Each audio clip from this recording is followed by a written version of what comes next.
As of late, I've often wondered why so many men don't have higher standards, even though they have a lot of things going for them, or they are genuinely good guys, and specifically higher standards in the dating scene and the realm of intersexual dynamics and relationships. And what I've concluded is that a lot of men don't think they're even worthy of having those standards.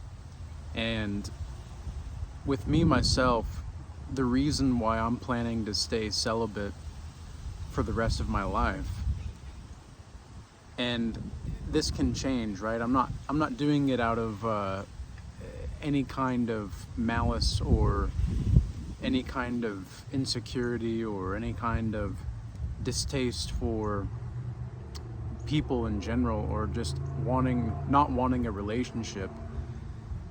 I'm not black-pilled or anything like that. I actually do want a family. I actually do want a biblical relationship. And it's not to say that I haven't been offered to take on certain things. I've had women tell me that, oh, we can just keep this a secret. Meanwhile, they're married or in long-term relationships. And for some reason, I have this, because I'm a quiet individual that keeps to myself and doesn't talk much, and yet I take care of myself and I've got a few things going for me in life. For some reason, that just makes women go crazy for me. And I'm not saying this to boost my ego or anything like that, because I remember a time also when I was pretty much invisible to women, when I was fat, lazy, unambitious, undisciplined, and I was practically invisible. And now it's like I can't even go outside my front door. I can't even go outside my front door without a woman eyeing me down like I'm a piece of meat. And it's only because and it's not because I'm necessarily the most attractive man in the world, but it's because of my presence. And it's because I know how to make women feel more alive around me. And I understand how to be the cause of a woman's emotions and not just the effect. I understand what that means. I understand how to do that.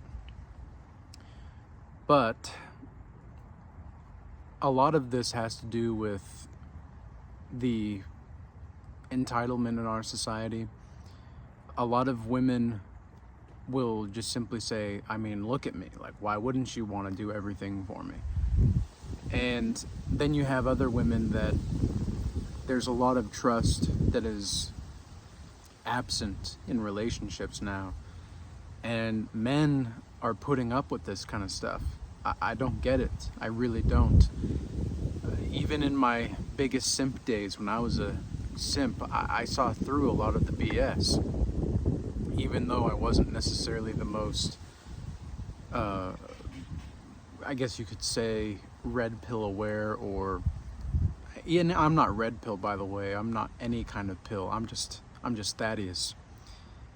And I think that's really the way we ought to be in life, is to be individuals. But it's become more clear to me that because family is no longer valued in society, everybody wants to have status or clout. And when I say everybody, I don't actually necessarily mean everybody, I suppose.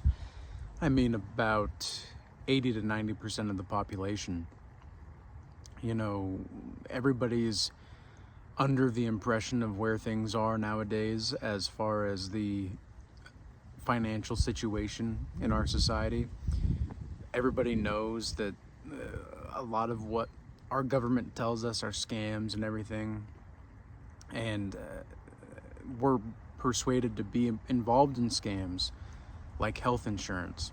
That's something that I've just come to the realization recently, how terribly much of a scam health insurance is.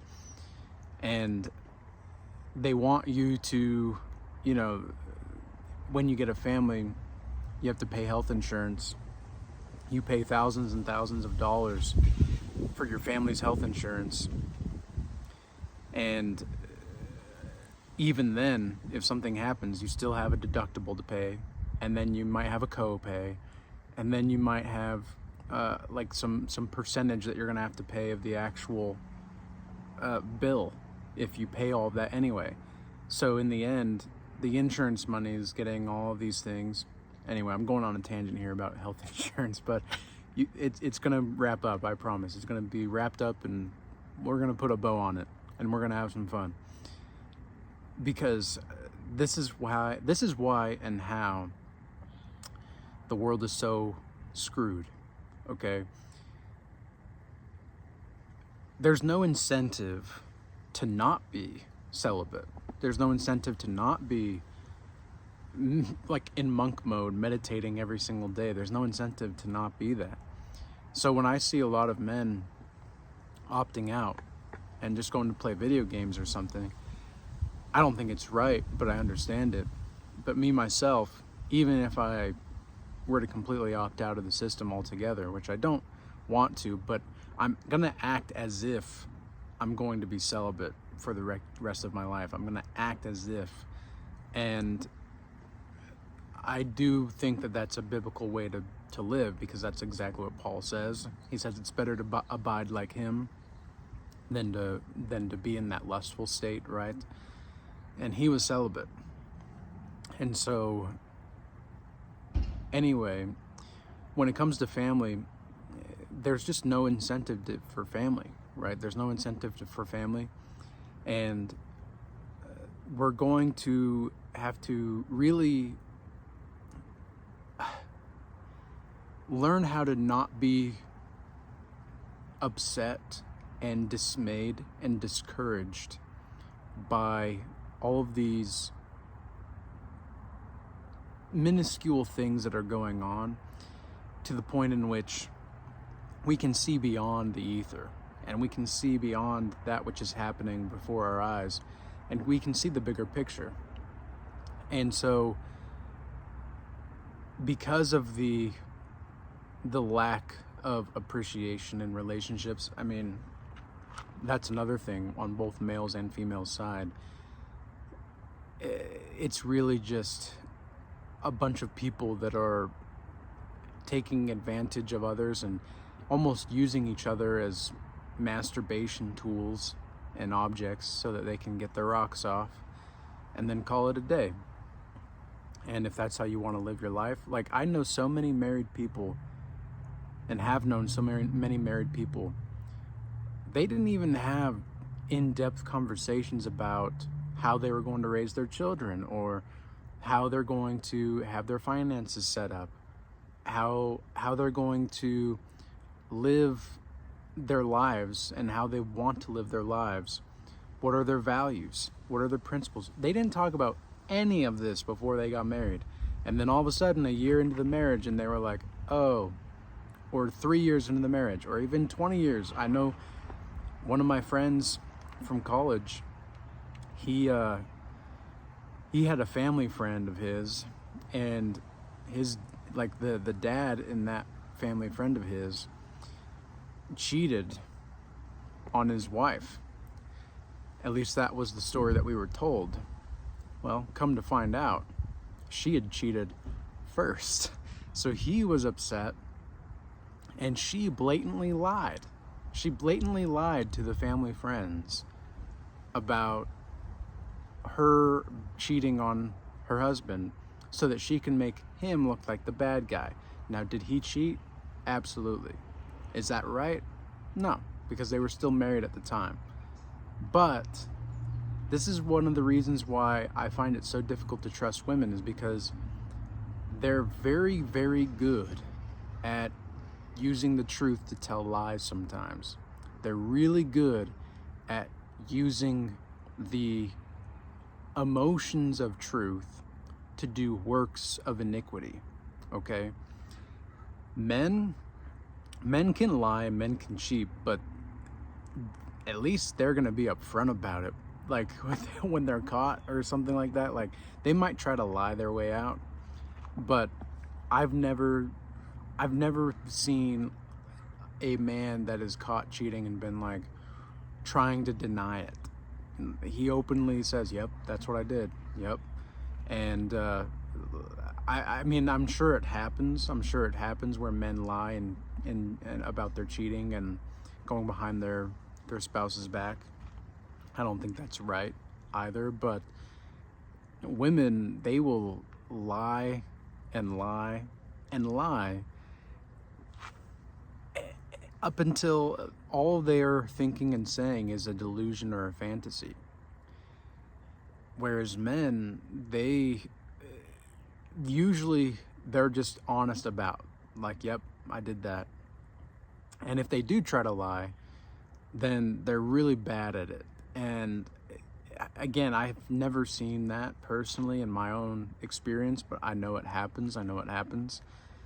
But I've seen countless times in my experience women blatantly lying to not just me, but to other males, to their husbands, to their long-term relationship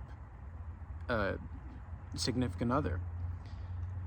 I don't like to use the word partner because I don't necessarily believe in partners. It's more of a team, right? And there's a team captain. But this is something that I've just seen too much of. It's almost like, how do I say this? I've seen women lie so much.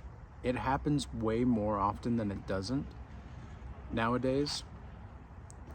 And maybe it's always been like this. I don't know.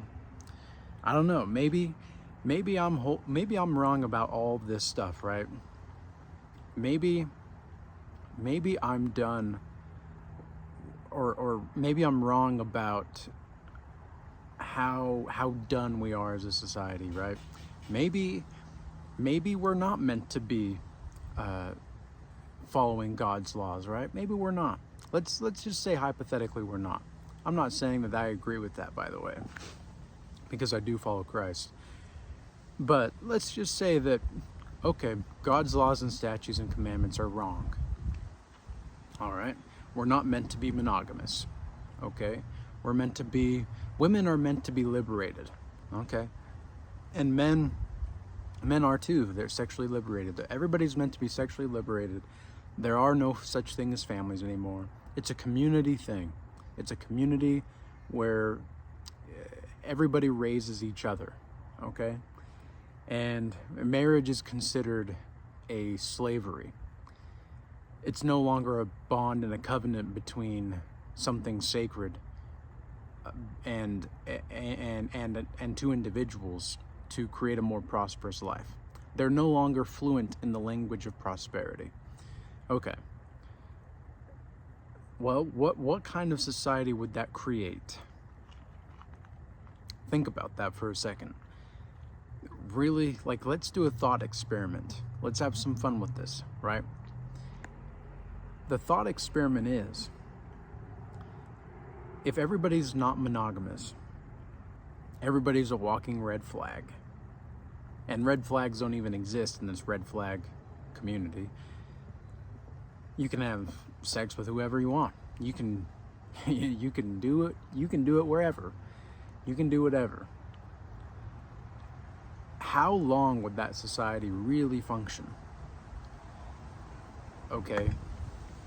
What would that society really look like? It kind of looks a little bit like a dystopian version of what we've got now, just more exaggerated. Because as of this moment, I do genuinely believe that we live in a dystopian-like society. And that's another reason why I'm just planning on staying celibate. I'm just planning on it. I'm just planning on staying celibate and in monk mode until further notice, until God reveals my wife and I create that kind of relationship. And even when I say my wife, I'm not planning to get married the legal route nowadays either. And the reason for that is because I don't want to get the government involved. I would love to get married. I would love to do that, but I've just seen so many lies, and the government is involved in everything. modern marriage is a scam as far as I'm concerned, with the government involved. Modern life is pretty much a scam. Like, you've got to be alive. Like, you're charged a fine just to be alive, right? And I might make a video on this topic, like in general, but I think it's important to understand the holistic understanding of where we're at and why we're here. And you know, car insurance. You need car insurance to drive. Why? Like, why? Why do you need? Why do we need insurance to drive? Do really anybody think about that? Like, everybody everywhere is trying to suck your life away for simply existing. And being celibate, I've never been more stable physically, emotionally, or spiritually.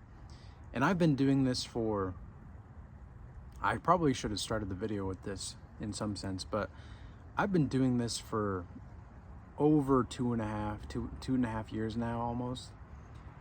It's been nearly 2.5 years. And since I've been on, well, I guess, hold on. Let me see if I got my math right. It's been since May of 2022 since I've been on semen retention, but I haven't been intimate with anybody since February of 2021. So it's been 3.5 years for myself since I've been like intimate. And even then it wasn't intimate. Like, it wasn't an intimate thing. It was just a whatever kind of a interaction with a woman. And we didn't go all the way or anything like that, but it was definitely out of lust. And that was the last time I did that kind of a thing. And I remember after I did that, and I thought to myself, you know, I just don't want to ever participate in this again. I just really don't. Like I really don't want to.